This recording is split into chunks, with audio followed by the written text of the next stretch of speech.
Welcome to the Buccaneers Observer. This is Ralph Phillips. I'm Molly Bay. Today is Monday, November 16th, 2020.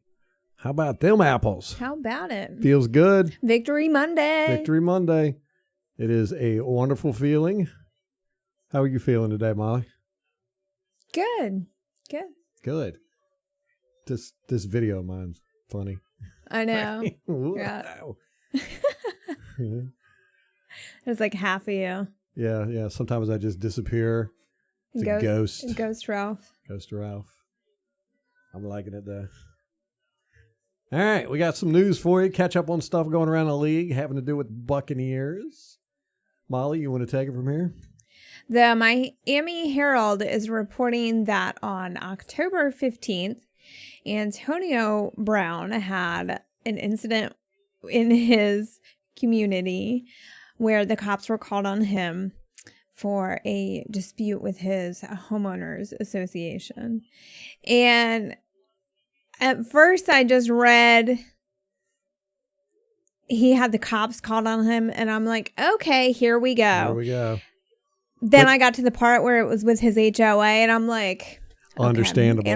Got Yes. it. 100% justified. Don't we all wish that we could do this? I think I've done worse than that. I know, Ralph, you want to talk about your incident with the HOA? No, I do not. I have had some knockdown, drag out fights with homeowners. You probably don't want that on video in case they ever come back. I think the statute of limitations is run, but we don't want to take any chances with that. So the HOA fined him for, quote, unspecified rules violations, typical, resulting in a change to his gate privileges, which meant that instead of just letting in his guests at the guest gate, the guard shack, they would not let his guests pass, and they would call Antonio down to come get his guests at the guest shack. So at the gas shack. yeah. So Antonio was pissed that he had to do this. He rides a bike down there and he starts screaming at the gate shack guy, and then he leaves. He goes like, why are you wasting my time? Which I get it. I agree. Like, why are you wasting everyone's time with this stupid shit? And so he leaves, goes back to his house, and then the car pulls around and tries to get in the gate, and the guard still won't let them through. So they call Antonio back. Oh, wait, the first time. Okay, before he left, I'm getting ahead of myself. Before Antonio left, so he cusses at the gate shack guy. Then he destroyed a security camera at the guard shack while he was there. And then he left. So then the car pulls around. They do not let the car in, call him back to come down there.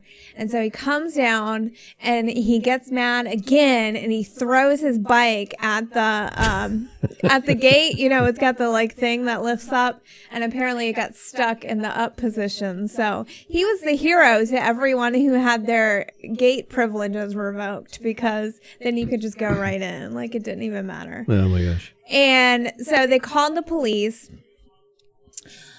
I guess the Miami Herald got a hold of the police report and said that the police report said the HOA president did not want to press charges because they were afraid that Antonio would, quote, retaliate against her employees. So, but then she told the Miami Herald that she wasn't afraid of him, but thought the incident was too minor to press charges, and Brown had agreed to replace the broken camera. So he fixed the camera, he fixed the guard gate, and a spokesperson for him said that he's made amends with the HOA. I wish you would have thrown some sex toys at him. Something. That would have made it so much better. Seems tame. It's right? very tame for Antonio. He really has changed, truly.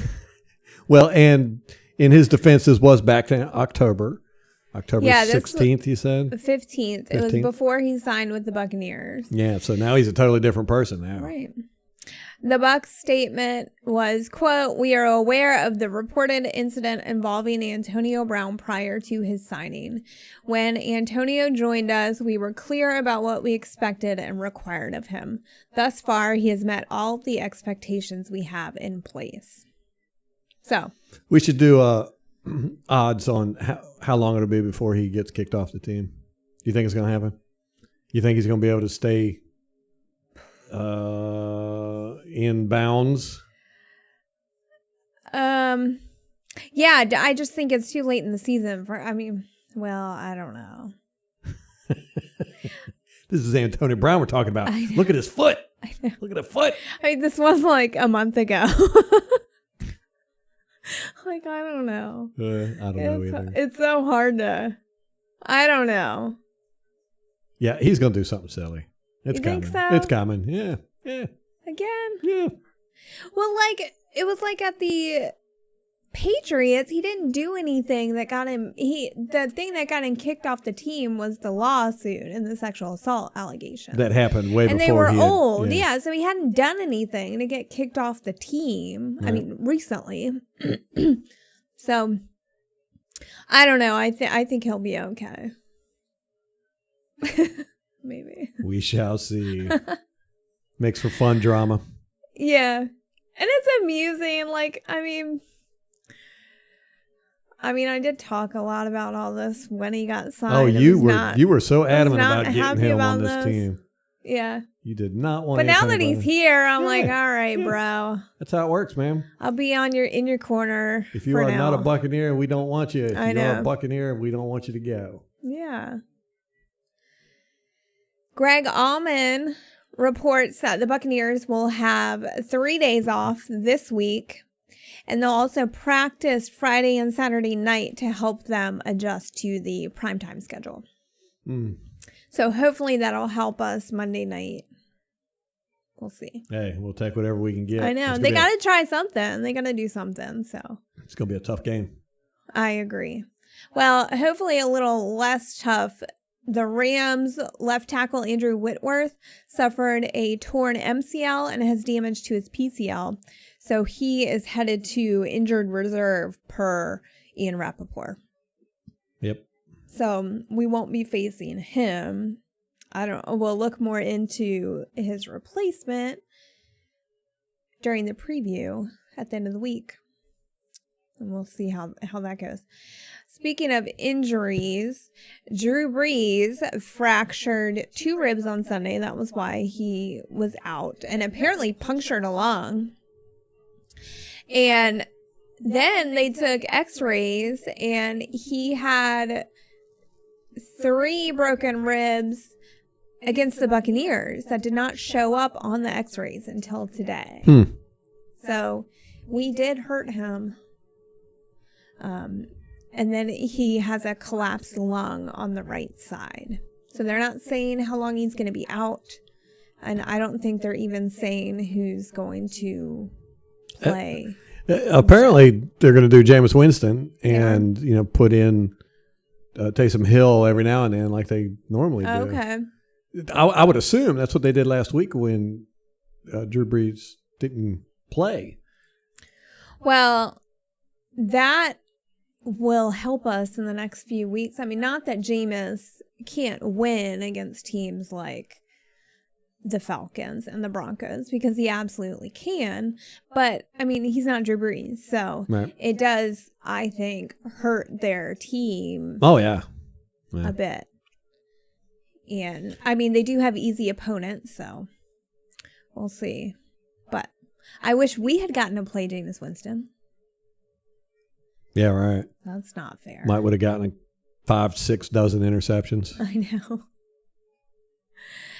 And the last little bit, there was some playoff talk on Twitter today, and Greg Allman was tweeting and said that the number 5 seed would play on the road at whoever wins the NFC East. Ooh, good. I want that one. I know, me too. So it may be good for us to get the number 5 seed. Yeah. So we will see how it shapes up, but I like that matchup.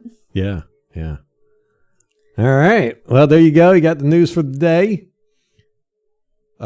Keep an eye on the channel, and we'll have any updates that happened during the week. We've got the coaches film should be coming out tomorrow, maybe Wednesday, so I'll get working on that right away.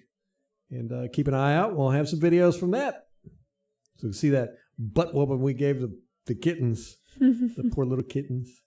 They were not purring yesterday, that's for sure. All right, guys, that's going to wrap it up for us. Till next time. Go Bucs.